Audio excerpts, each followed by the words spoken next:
Oh boy, it's time to catch up once again on movies and shows, rumors about them, and other shizness.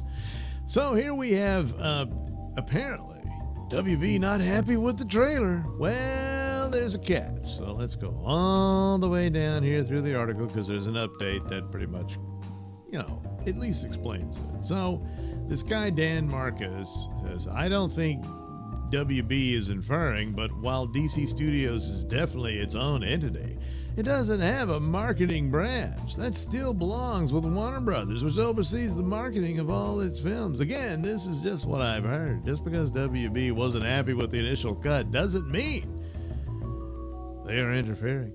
This is how trailers for big tentpole films and even smaller studio films are made. But then update! James Gunn responds on Threads. Well, sort of, but when he says studio, that's solely me. As the only studio involved in cutting or anything to do with the trailer is DC Studios, i.e. me and Peter. And I'm the creatively demanding one. Giggle. This is the exact same rigorous process I've gone through cutting every Guardians trailer.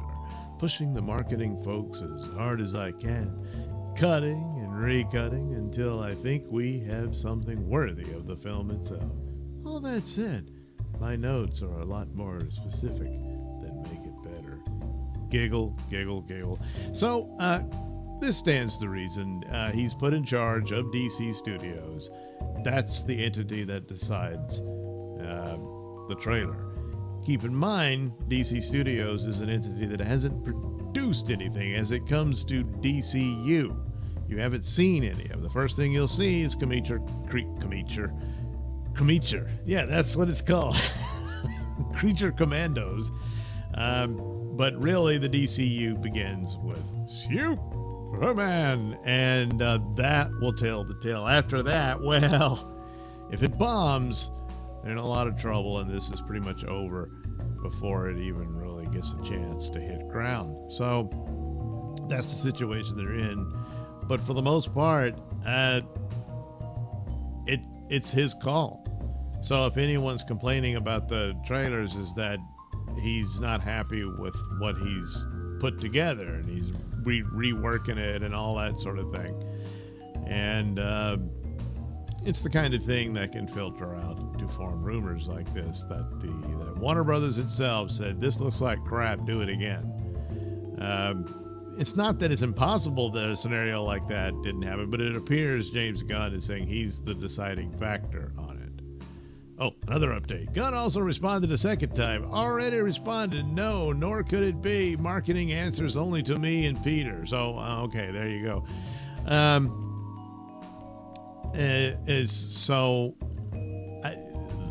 Panic and whatnot and worry. Yeah, there should be some worry because you just don't know. And a lot's riding on it. And it's one of their main properties that they want to make bank on to fund everything else. If DC fails, then that leaves them Lord of the Rings, which they can do movies. They can't do the TV show.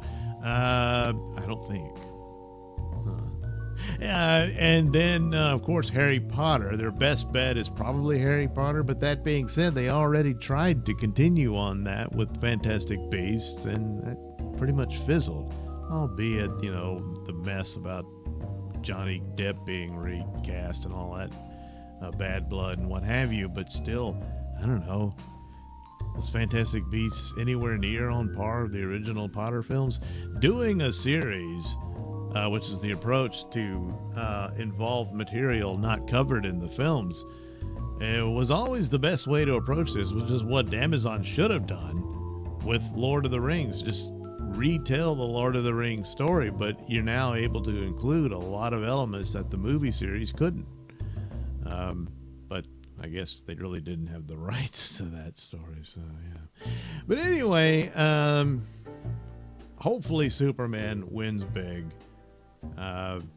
because I would like to see more DC movies, but I don't know. We'll see how that goes. But as far as anyone not being happy with the trailer, I'm not buying it completely because, especially since if Guns has the authority to choose what trailer goes, then, and that's what he's claiming here, then that's that. So if the trailer really does terribly, then that's the first cut on him. And then if the movie bombs,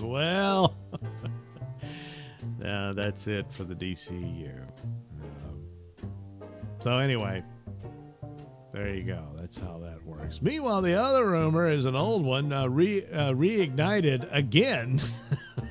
Is the Batman 2 canceled? Which seems odd after the Penguin show, which was really, really good. Well, the problem is the Penguin show is really, really good and also leaps and bounds superior to the Batman film. So, yeah, I don't know. But basically, rumors that Robert Pattinson has been in talks with Marvel. The delays on this movie has really piled up. This should have been underway already. And so, it is a problem. It's not ridiculous to think that there's troubles. Jeffrey Wright, who plays Commissioner Gordon, say, I don't know what's going on. Now, this is a movie that supposedly would need to start shooting pretty soon, sometime next year, to have a release in 2026, I think October of 2026. So whatever the problem is, it needs to be dealt with. And they keep talking there's no script. So now there's some saying that no, there is one, but he's being dogged by somebody. Oh, well, the theory would go that it's James Gunn sabotaging the opportunities for the Batman. Well, he responds, says he's eagerly awaiting Matt Reeves' script for the Batman 2. Like, why would you even believe a rando on social networking? Of course not. If it was canceled, it would be canceled. Who has time for charades? I've been one of Matt's biggest cheerleaders for years, since Cloverfield and the Apes movies. We are eagerly awaiting the script. So there's the exchange and whatnot. So I don't know. Why is he having such a struggle with the script, and is that the case? So James, it was reported a while back that Matt Reeves has already finished the script for the Batman 2. Is that really true? I think that report was well intentioned, but it was mistaken. We are very much looking forward to it. So was there a script and they rejected it, perhaps? I don't know. Think there, October 2nd, 2026. So there's got to be something that he's polishing it or what have you, And based on the reaction to the Penguin series might have changed things. Might have, we got to really beef up the Penguin in the story. We want more of him in there, and that this would really follow the show. It could be something of that nature, even if Penguin himself is not the main villain of the movie, because there's all kinds of theories that the Clayface, meaning the original Clayface who didn't morph into stuff, or Mr. Freeze was mentioned, and they'd have to really figure a way to make that work, and stuff like that. But Penguin as the main crime boss, would make a good character in it. So it could be something along those lines, that they kind of were waiting on the response to the show about what exactly they would do. The real problem overall is the more time it takes. You've got this other Batman franchise going on when you're supposed to introduce a Batman that's a part of the DCU shared universe. Of course, they could have just folded them in together and just say, this is your Batman. But, of course, he's trying to do his own Nolan take, where it's a grounded, more realistic world, and having Green Lanterns and Supermen flying around in it. Well, they didn't want to do that. So, yeah, I don't know. But whatevs. It's probably more akin of they want to shuffle things around. They probably do have something. They got to have something of a script that they're reworking and probably making changes based on the popularity of the Penguin Show. That's probably the more positive thing on it. Other people think that once DCU is up and running, and if Superman is a smash hit, then you might start to hear that the Batman is no more. Yeah, I guess that's possible. But then again, the Penguin Show was really good. So, I don't know. Meanwhile, over at the DCU, a little bit of Fantastic Four stuff where Ralph Ineson showed off this little swag that he got from Marvel, which is this cool little, Galactus medallion, So he showed it off on, Instagram, I guess. And people were like, oh, man, they're really going to do a comic book accurate Galactus, which would be really cool if they did. Don't know that yet. But anyway, so everybody, oh. So he had to respond and said, no, it's this little cool doohickey bottle opener from 2013. So, but still, that is the Galactus design. So anyway, he cleared that up, saying that's not what it is. Like it's some merch that you can expect based on the movie or whatnot. That's not what he was saying. He is playing Galactus in the movie, but he didn't say that that's what he'll look like. Then someone else chimed in saying, hey, they said the filming has wrapped. He said his scenes have wrapped, but not the movie in total. So they're still working on it.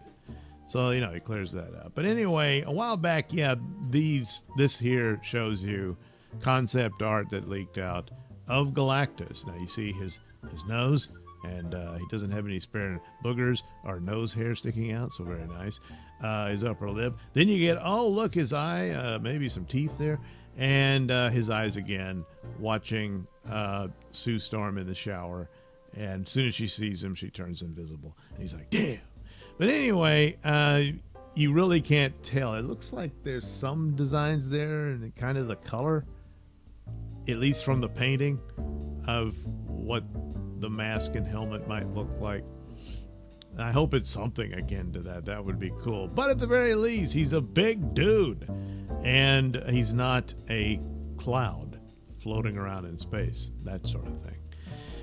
So that's an improvement, So there you go. Fantastic Four, which goes up against Superman. Boy, if they get Fantastic Four right, and of course they can't. They've already done this multiverse thing.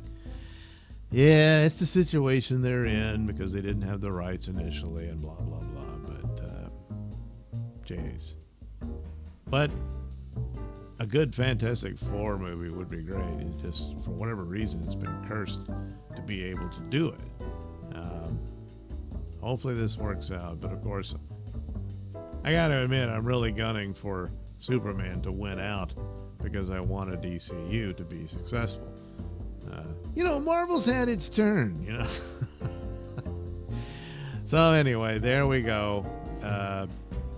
Not a confirmation that that's what Galactus will look like. But one can hope that he looks something akin to this. Well, I hope he does. Loki, the collector's steelbook edition, blah, blah, blah, for just in time for Christmas. And oh boy, you're going to want to snatch that up, aren't you? Yeah. But they've already revealed there's some deleted scenes that reveals Loki mentioning characters that haven't been mentioned before, except for the ones that were. The one that never was Amora, who was the original Enchantress. If you know the comics, if you don't, you don't. Absorbing Man, he mentions him, who was given his powers by Loki. But he mentions him. But he did appear in Marvel's Agents of S.H.I.E.L.D. However, that is no longer considered canon. So I guess that doesn't count. So he must be talking about a different Absorbing Man. and who may or may not show up. And then Hercules, who did appear in Thor Love and Thunder, which sadly is still considered canon, although shouldn't. It should be forgotten. Yeah. It seemed to be teasing another Thor movie where Thor battles Hercules, but, well, boy. Thor Love and Thunder had all the potential of a great plot, but it joked itself to death. Yeah. So anyway, there you go.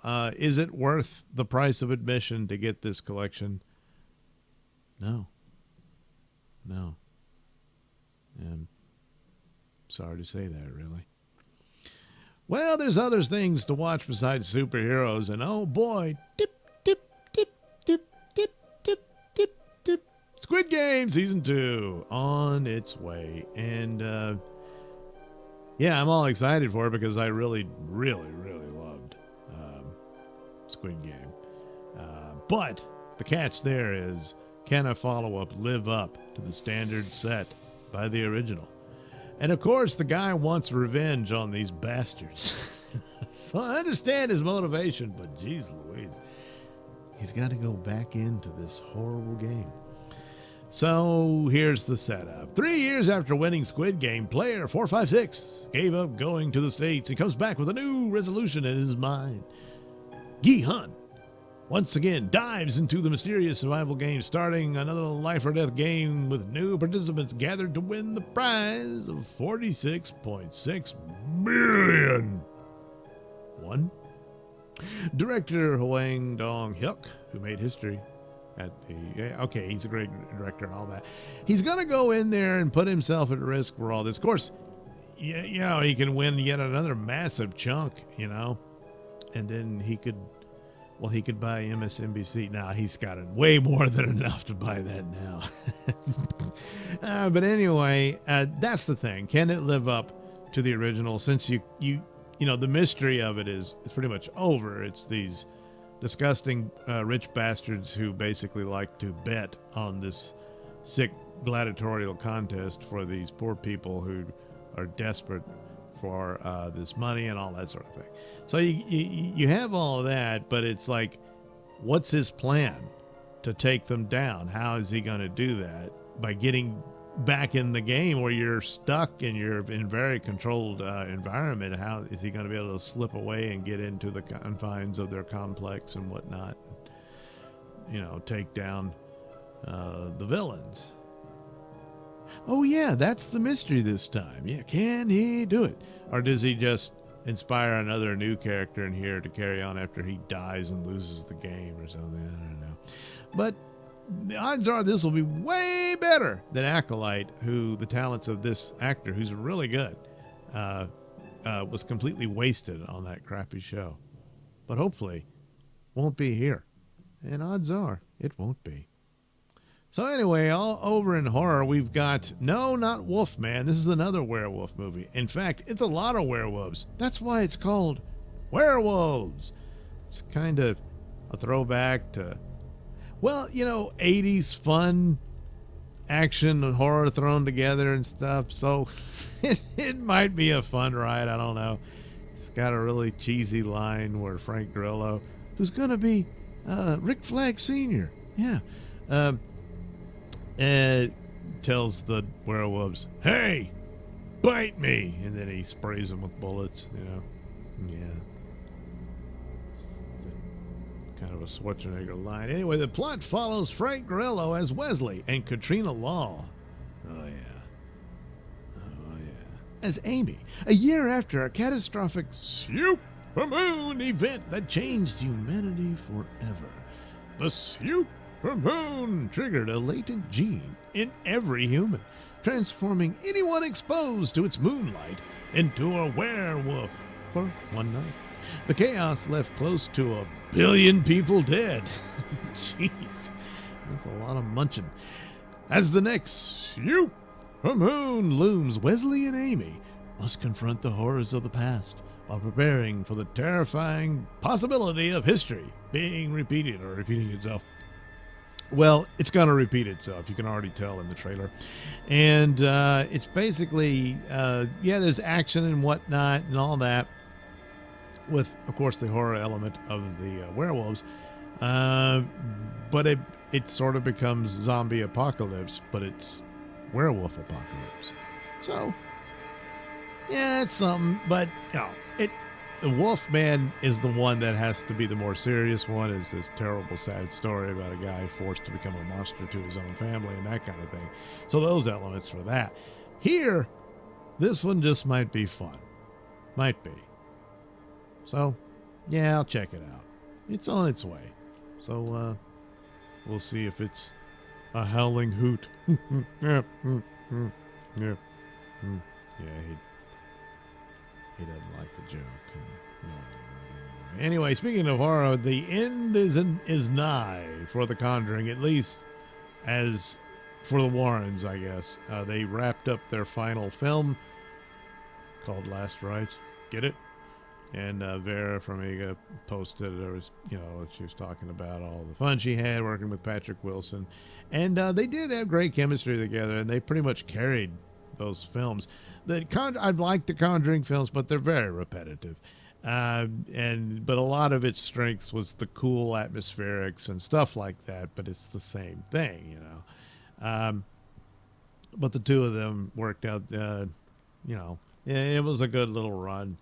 For that, of course, they spun off into their shared universe of other films and whatnot. Some are just, it's dependent on which one was the cooler looking one. But that was about it. All things come to an end, and so that appears to be the case, except there's supposed to be a TV series. I don't know if that means, and I think it'll just be called The Conjuring, and I don't know if that would mean they're recasting the Warrens, or if it'll be someone inspired by them and go off on their own demon hunting and whatnot. There was mention they were going to do the Crooked Man movie, but I haven't heard hide or hair of it since. It's theoretically still good. It just won't involve the Warrens. But, we'll see. So we don't know exactly what the story they'll be pursuing in it. So they talked about the possible storylines drawn from the Warrens' real-life cases could include the infamous Amityville house. I don't think so, because there's been, 100 Amityville horror movies and whatnot. But I don't know, maybe they could, but it's kind of like, why bother? They did show scenes of it in one of the other movies. The Smurl family's Pennsylvania home, where Jack and Janet Smurl claim to be tormented by a demon. They could do that. Another possibility is The Haunting in Connecticut, which has already been made into a movie in and of itself, but it could be their take on it. Where in 86, Carmen and Al Snedeker moved with their children into a rental home in Southington, Connecticut, to be closer to the hospital where their son Philip was receiving cancer treatment. Unbeknownst to them, the house had previously operated as a funeral home. The Snedekers contacted Ed and Lorraine Warren, who concluded that the house was infested with demons. So yeah, there was a recent movie based on that one already. So they might skip that too. I don't know. But I can't even remember if they even mentioned the Warrens in that version. So maybe just make it more of the Warrens' reaction to it rather than the family. Maybe they can approach it like that. But Last Rites, it was a former funeral home and all that, so maybe that's the approach. But anyway, there you go. The Conjuring comes to an end. And The Conjuring, it was that one. There was Insidious. There's another one. Sinister. That sort of created the horror franchises. And the thing about them is that they were pretty much all the same thing. It was demonic possession, supernatural, that kind of thing. But it got away from the torture porn era of horror. And I'll always be grateful to Conjuring for that, because I didn't care for those. Saw Saw 1, but that was enough. And then Saw 2 is like, And then the rest of them, I never even bothered. Yeah. Human centipede and all that. And yeah, no interest really. Not really. So, don't know what other take or horror they could pursue. Or it could be if Wolfman and Werewolves and Nosferatu. I am looking forward to Nosferatu. If those take off, perhaps it's a back to basics thing like that. The old monsters make a comeback and become the focus for the genre of horror. Of course, independent films of horror movies are always going to be made because that's kind of the best way to break in. Make a horror movie. You can do it pretty cheap. It's just the psychological angle you've come up with can make or break it, you know? So that sort of thing. But as far as for a big, big for horror anyway, franchise, maybe it'll be the old monsters making a comeback. Don't know. Anyway, there we go. The Conjuring closing the door on itself with still living on in a TV series. We'll see how that works. But other than that, that's a wrap on Conjuring and a wrap on this video. I know. Man, you are exhausted with this one. So am I. So anyway, yeah, it's a wrap.